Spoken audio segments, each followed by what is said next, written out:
9, State of Texas versus Xenia Parra. Could I have parties announced for the record for the state? Ryan Groomer for the state. For the defense? Tim Roundtree from Ms. Parra. All right. And are you Ms. Parra?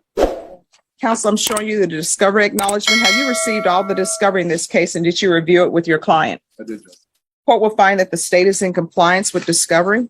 Ms. Parra, I'm showing you what's entitled Application for Community Supervision. Did you review that document with your attorney? Did you understand it? And did you sign it? Next, I'm showing you what's entitled True Bill of Indictment. Did you review that document with your attorney? Did you understand it? Counsel, do you waive the reading of the indictment? We do, Your Honor. State, are you proceeding on the indictment as presented? Judge, we'd make a motion to proceed on the lesser included offense of Class B misdemeanor DWI. Any objection? No, Your Honor. Ms. Parra, I'm showing you what's entitled Court Admonishments and Defendant's Waivers and Affidavit of Admonitions. Did you review that document with your attorney? Did you understand it? And did you sign it in all the appropriate places? I did. Right. Did you understand? Yes, ma'am. If you have a plea bargain agreement with the state, the court does not have to follow your plea bargain agreement. If for any reason the court does not follow your plea bargain agreement and gives you more than you bargained for, the fact that you entered a plea will not be used against you, and you will be allowed to withdraw your plea. Did you understand? Did you understand you have a right to jury trial, a right for you or your attorney to cross-examine and confront any witnesses the state would call in the right to remain silent? Yes. Did you understand by entering this plea bargain agreement you were giving up those rights? Yes. And did you intend to give up those rights and enter into a plea bargain agreement in this case? Yes, ma'am. Counsel, has your client been able to provide you with any defenses? Yes, Your Honor. Do you believe she has a rational as well as a factual understanding of the charges against her? I do. Do you believe she's currently competent and was legally sane at the time of the offense? I do, Judge. Ms. Parra, has anyone threatened you, coerced you, or placed you in fear to get you to enter this plea? No, ma'am. Has anyone promised you anything other than the plea bargain agreement? No. Are you satisfied with the way you've been represented? Are you a U.S. citizen? Yes. Court will find that defendant has knowingly and voluntarily waived her right to jury trial.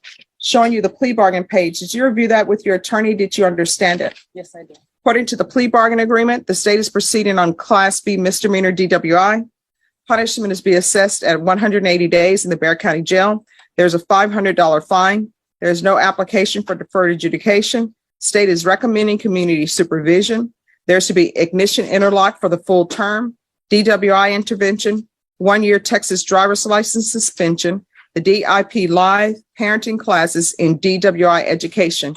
Did you understand that to be the plea? Yes, Defense? Yes, Your Honor. State? It is, Judge. Next, I'm showing you the paragraph entitled Waiver of Appeal paragraph. Did you review that paragraph with your attorney? Did you understand it? Did you sign it in both places? Yes, I did, Judge. Did you understand by signing that you're waiving your right to appeal? The only items that can be appealed are written pretrial motions that have been filed, heard, and ruled upon by the court. Did you understand? Yes. Counsel, have there been any such motions? No, Your Honor. Next, I'm showing you outside the plea bargain agreement. State is requesting that your community supervision be for a term of 2 years. There'll be a TAP evaluation and 80 hours of community service restitution. Did you understand those are recommendations from the state and the court does not have to follow those recommendations? Yes, I did. Then to DWI is a Class B misdemeanor. How do you plead? Guilty, not guilty, or no contest? State, any evidence? Yes, Judge. State would offer State's Exhibit number 1. No objection. Ms. Parham, showing you what's entitled Waiving Consent to Stipulation of Testimony and Stipulations. Did you review that document with your attorney? Did you understand it? And did you sign it in all the appropriate places? Yes, Judge. Again, did you understand you have a right to jury trial, a right for you or your attorney to cross-examine and confront any witnesses the state would call in the right to remain silent? Yes. Did you understand that today the state will be presenting evidence in the form of witnesses' statements and police reports, but most importantly, there will be no live testimony? Did you understand? Yes. Court will find that defendant has knowingly and voluntarily waived and consented to stipulation of testimony and stipulations. Court will accept into evidence State's Exhibits 1 and attachments and review the same. At reviewing State's Exhibits 1 and attachments, the court will find there is sufficient evidence to find you guilty, and the court will find you guilty. Are you proceeding with sentencing? Yes, Your Honor. Anything you wish to say on behalf of your client? Your Honor, just asking to follow the plea agreement. Ms. Parra is very remorseful over that. It was a really bad circumstance for her. It's not an excuse, and she's going to do better. All right. So, Ms. Parr, how old were your children? I have a 4-year-old and a 2-year-old. All right. So something bad happens in your life, so you decide to drink and drive with 2 young children in the car. Do you even understand what could have happened? And what I've discovered, and again, my statistics professor would be disappointed in me for saying this, but this is just what I've discovered. What I've discovered is people who drive intoxicated, you know what ends up happening when they have an accident? They're just fine. They walk away without a scrape. Usually the person who ends up getting killed is the passenger or somebody that they hit, just the person who's trying to go to a lunch date or dinner, they get hit and the drunk driver is okay. And then they come in boohooing and crying. So your husband, according to this, was unfaithful. So you decide to drink and have your 2 children in a vehicle while you're drunk. And I read the police report. So what ends up happening? You get arrested and the husband who you said was cheating on you comes and picks up the children. So are you still in a relationship with him? I'm still married to him. Yes. And you're working on things? That's right. See, here's the thing. In relationships, you have choices to make. And I guess your choice is to stay with him. But in a relationship, when you have children, and people may disagree with me on saying this because I don't have any children, but what I do know is 2-year-old and 4-year-old can't make decisions on their own. And so in relationships, when you have children and those children can't support themselves and be on their own, you should be putting them first. And putting them first was not driving with them. You understand? If I may say something. Yes. Sure. Okay. Yes. I just wanted to say that this is not an excuse. I own up to what I did. But my mother had also passed away that same year. Mm-hmm. So it was a lot of other things that occurred throughout that time. It wasn't just my husband's cheating. So I just wanted to say that. Okay. How old are you? I'm 34 years old. All right. So here's the thing. People who want to drink, you should not drive. If people are feeling depressed and they want to drink, go to your house, drink at home, have a babysitter for your children, take a mental health day, find some adult who is responsible to take care of your children, and you can drink. You can drink and walk, although I don't recommend that because you'll probably cause an accident by walking in the street. You can drink and ride your bicycle, although I don't recommend that. You can drink and take the via bus, but of course you'll be charged with public intoxication. You want to drink in your house and cry? Go ahead. I found what really works is just take a bubble bath, cry away in the bubble bath, eat some chocolate, drink some water, and the day will look better. The next day is always better. And you almost had a permanent solution for a temporary problem. So your temporary problem was your husband's cheating and you get in the car with your children. And if your children would have died, you would have been losing your mind and you would have been charged with something different. And I need you to understand that there is never any excuse, no matter what is happening in your life, for somebody to get behind the wheel of a car and they've been drinking. Because then guess what? Your problem, your bad day becomes somebody else's bad day and problem if you hit them.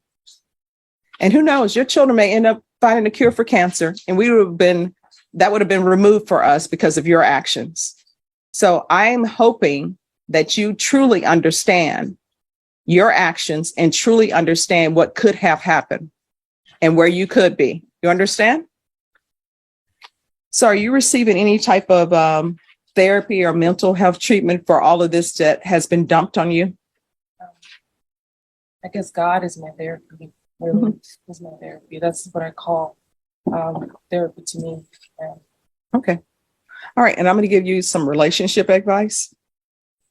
What people should know about relationships. If you get back together, whatever problem existed before you got back together, if it is not addressed and solved, it's still there. You just back together. You understand?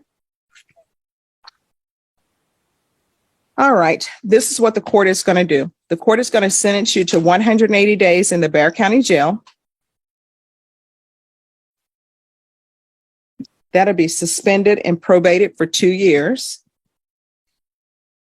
There's to be ignition interlock full term, DWI intervention,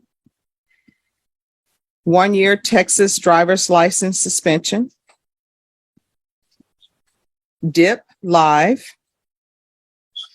DWI education.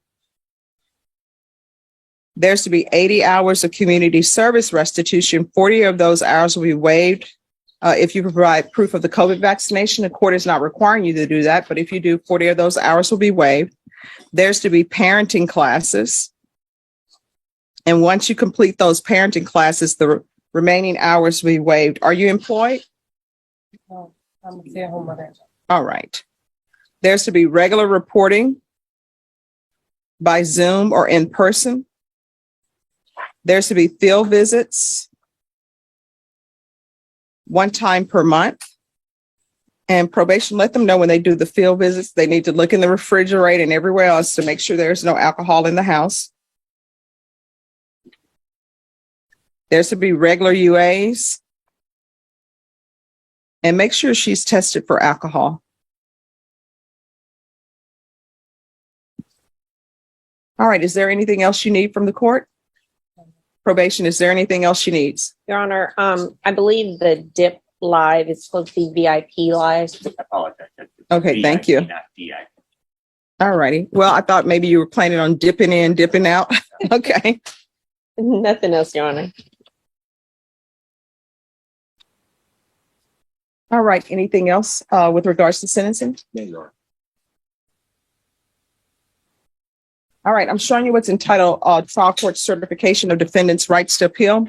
Did you review that document with your attorney? Did you understand it and did you sign it? Yes. All right. Because this is a plea bargain agreement, because I followed your plea bargain agreement and because you waive your right to appeal, you do not have the court's permission to appeal. Do you understand? Yes. All right. Good luck. We can go off the record. So, Ms. Parra, here's the thing. It sounds to me like your day is occupied. You take care of your children. You stay at home, take care of the house. What do you do outside of that? Do you have friends? Do you have hobbies?